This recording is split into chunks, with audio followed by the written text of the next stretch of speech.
Republican in that order. The truth is, you can pay £10 and visit the grave of Karl Marx here in London. But if you try to visit the grave of Jesus of Nazareth, he isn't there.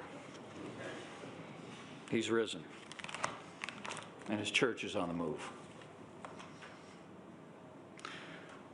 Beijing makes no secret of its desire, not just to expand its influence in the Asia-Pacific, but to remake the world in its own image. More totalitarian, less prosperous, more antagonistic, less concerned with human rights, in a world in which we're all less free. Xi Jinping, who I've also met and spoken with, believes history is bending in China's favor, that the West is decadent, divided, too exhausted to defend our interests. And sadly, America's rising isolationists agree. But I say with confidence, President Xi is wrong. And together we will meet China's challenge with unity, defending freedom, navigation in the Pacific, standing with free people of Taiwan, securing our critical supply lines, and ensuring the technologies of tomorrow are shaped by liberty, not by tyranny. The future does not belong to the Chinese Communist Party. The future belongs to freedom. That's the dividing line of our time, more than ever before in my lifetime. Free nations on one side, and those hostile to freedom on the other. In Europe, Asia, and especially in the Middle East. You know, I'm proud to reflect on the shared, deep historical bond that the United States and the United Kingdom share with Israel. Here in Britain, the tradition of Christian Zionism helped inspire the Balfour Declaration, which in turn paved the way for the rebirth of the Jewish state of Israel. And America was proud to be the first nation on earth to recognize that nation in 1948. It is a legacy worth defending and preserving in our time, fulfilling the hopes of generations, both of our countries, and of the proud Jewish people through the millennia. And make no mistake about it, Israel's survival has never depended on charity. It's depended on partnership.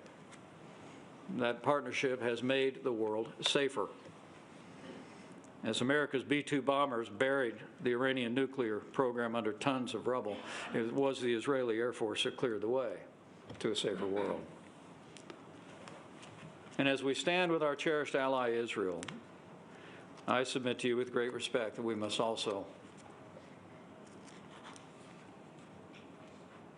with renewed vigilance, confront a growing evil that has reemerged in the West.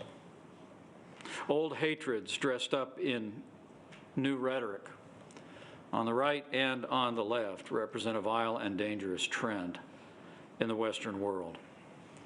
And whether it is whispered in the back rooms or shouted on social media, anti-Semitism has no place in a free society anywhere in the world and must be universally condemned. So those then are our challenges, and I look forward to our conversation and your impressions. And I know there are some who say that America is weary and losing interest in the world. That we've lost our appetite for leadership, but that's not the America I know. Outside of social media echo chambers, I can assure you the American people still believe in the ideals of our founding and still embrace America's unique role as leader of the free world. The Ronald Reagan Presidential Library in 2024 did a national survey, found that 57% of Americans, a record high, believed, quote, the U.S. should be more engaged and take the lead in international affairs. Even a majority of those who identified themselves as MAGA Republicans embraced that principle, and I believe they still do. The American people are rejecting the siren song of populism. And I believe they always will.